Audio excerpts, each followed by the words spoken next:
Una de la tarde con 30 minutos, tiempo del centro de la República Mexicana. Terminó el primer periodo de sesiones del primer año legislativo de la 66ª legislatura, valga la redundancia. Ahí va otra vez. El primer periodo de sesiones del primer año de sesiones de la 66ª legislatura de la Cámara de Diputados, y se fueron no sin antes aprobar el presupuesto de egresos de la Federación. 353 votos a favor, 128 en contra. Una sesión que duró más de 10 horas. 9.2 billones de pesos el gasto avalado para el siguiente año. Supone una reducción del 1.9% en comparación con lo aprobado. Es un presupuesto austero, dijo Claudia Sheinbaum. Hubo recortes al Poder Judicial, hubo recortes al Instituto Nacional Electoral, hubo recortes al sector salud. Dice la presidenta, no hay recortes en salud, sino que los presupuestos, el dinero se redirigió hacia otros órganos que también se encargan de la salud. En fin, le agradezco mucho la comunicación para platicar y desmenuzar el presupuesto a Jesús Carrillo. Él es director de Economía del Instituto Mexicano para la Competitividad, el INCO. Jesús, gracias por tu tiempo. Buena tarde. ¿Qué tal? Muy buenas tardes, Juan Pablo. Encantado de saludarte a ti y al auditorio. ¿Qué primer comentario podrías regalarme a partir de lo aprobado el presupuesto 2025? Bueno, efectivamente es un presupuesto austero, Juan Pablo. Creo que ocurre en el marco del mayor déficit que tengamos registro en las últimas décadas, y entonces pues es necesario, para que no se descontrole más todavía el próximo año y los próximos años, este déficit tan importante, que este año cerrará cercano al 6% del PIB y se propone reducirse hasta el 3.9%. Sin duda, algunos de los recortes son más importantes que otros, más relevantes por diferentes razones. Yo creo que el recorte en seguridad pública del 43%, dentro del cual a la Guardia Nacional se le recorta más o menos el 55%, son muy destacables. Ya mencionabas tú también el 12.2% de recorte en salud. Es verdad que hay algunos recursos que se reasignaron de la Secretaría de Salud al IMSS Bienestar, pero eso no compensa de todos modos, y hay una caída en ese sentido, en esa función. Y por último, yo creo muy importante también el recorte en inversión, Juan Pablo, porque pues la inversión pública y la inversión privada, desde luego, son las que hacen crecer la economía más rápido o más despacio. En este caso, pues se opta por reducir el gasto en inversión también un 12% en términos reales, y pues ahí claramente se le da la prioridad a los proyectos icónicos. Yo creo que dejando de lado también proyectos muy importantes y necesarios para el país, como infraestructura eléctrica, infraestructura hídrica, infraestructura carretera y logística en general. Yo creo que son algunos de los recortes más importantes. Sí. Y bueno, pues habrá que ver si de todos modos se puede seguir el calendario de ejercicio el próximo año. La oposición ha reclamado la incongruencia de una reducción en seguridad cuando la propia oposición apoyó en el Poder Legislativo el aprobar la supersecretaría de Omar García Harfuch, es decir, darle todos los poderes a Harfuch, pero no solo es darle los poderes, sino que también se le tiene que dar dinero para operar.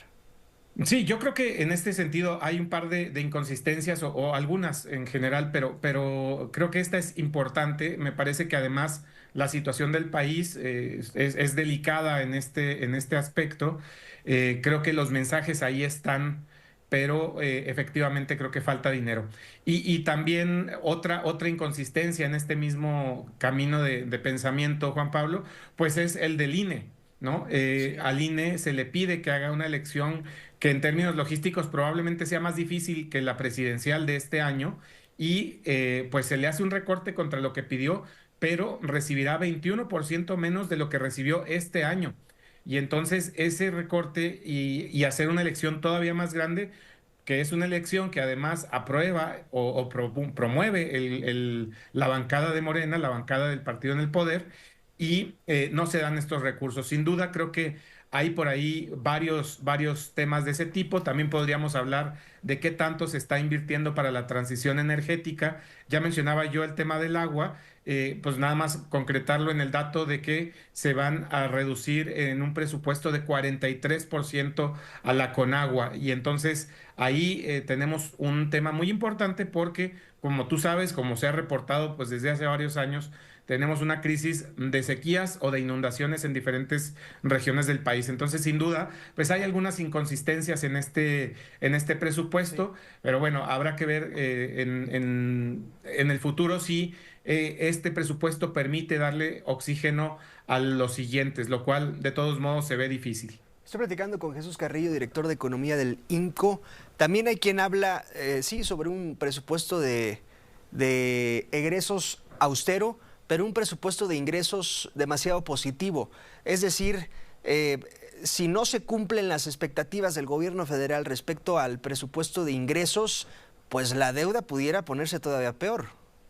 Exactamente, y de hecho creo que por ahí es por donde está pues el fallo del cálculo del déficit para el próximo año y por lo que se ha alertado desde diversos espacios, ¿no? Incluidas las agencias calificadoras del crédito. Sí, yo creo que es difícil que crezca la economía más del 2%. La mayoría de los pronósticos van por el 1.5%.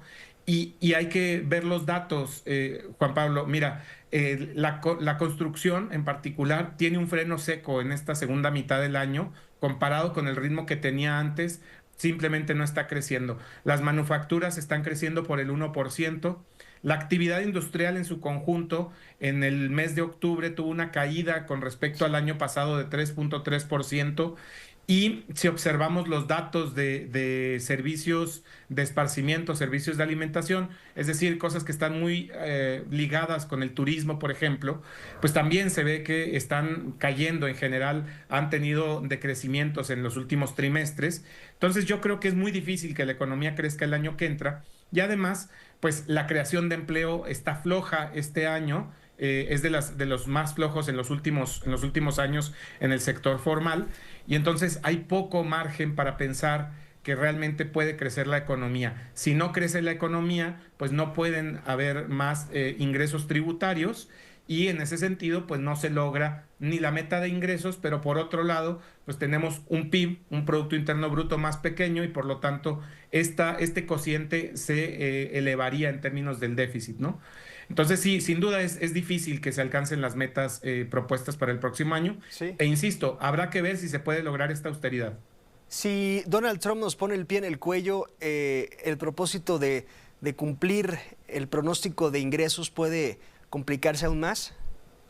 Yo diría que sí, y iría más lejos todavía, Juan Pablo. Yo diría que incluso sin ponernos, como tú dices, el pie en el cuello, con la simple amenaza de los aranceles, hay inversionistas que simplemente deciden postergar sus proyectos y eso pues ya le pega directamente a a la inversión, no solo a la extranjera directa que no llega o que llegaría después a México, sino también en los proyectos que aquí se van estableciendo, se van elaborando para los siguientes años, pues todo eso es probable que se ponga en pausa. Desde luego, estamos conectados profundamente a la economía norteamericana y varias de las propuestas del presidente electo Trump podrían tener una disrupción en nuestras cadenas de valor. Desde luego, en este momento creo que no estamos en una situación para estar en pánico, pero Sí. me parece que sí es importante que decir que la misma incertidumbre pues genera problemas para la inversión. Estoy platicando con Jesús Carrillo, director de Economía del INCO.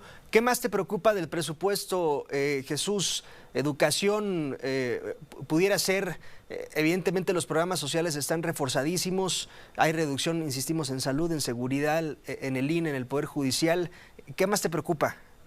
Mira, yo una preocupación, digamos, más general, más estructural que tengo es el tipo de gasto que se tiene. Por una parte, vemos inversión en trenes de pasajeros que difícilmente hayan mostrado su rentabilidad. El año que entra todavía el Tren Maya tendrá 40,000 millones de pesos más de inversión y eso implica pues ya más que triplicar los costos originales que se tenían proyectados. Los otros trenes, pues quién sabe cuándo irán a tener rentabilidad. En su defecto, pues se abandona, insisto, otro tipo de infraestructura que me parece muy necesaria. Y de lo que mencionabas de los programas sociales, pues es importante decir también contra qué juegan ellos, porque sin duda son necesarios, cumplen una función y creo que además tienen una aceptación obviamente entre la ciudadanía. Sin embargo, quiero poner un ejemplo, Juan Pablo, que creo que ilustra muy bien este punto.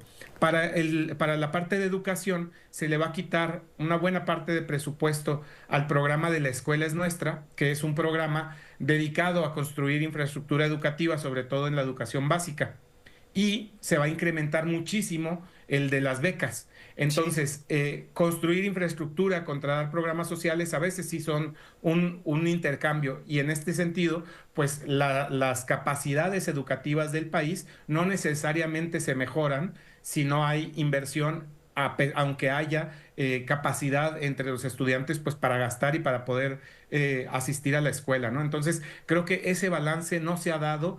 Y hacia adelante a mí me preocupa que solo se va a profundizar el gasto en pensiones, en programas sociales, en costo financiero para de la deuda, y en general pues estamos dejando de lado la construcción de una capacidad productiva pues más grande para el país en general. Bien, pues veremos el desarrollo del año que entra, Jesús, y seguramente habrá tiempo de platicar. Jesús Carrillo, gracias por tu tiempo. Buena tarde. Muchísimas gracias, estoy a tus órdenes, hasta pronto. Gracias, es Jesús Carrillo, director de Economía del Instituto Mexicano para la Competitividad, el INCO. El tema, presupuesto 2025. Pausa.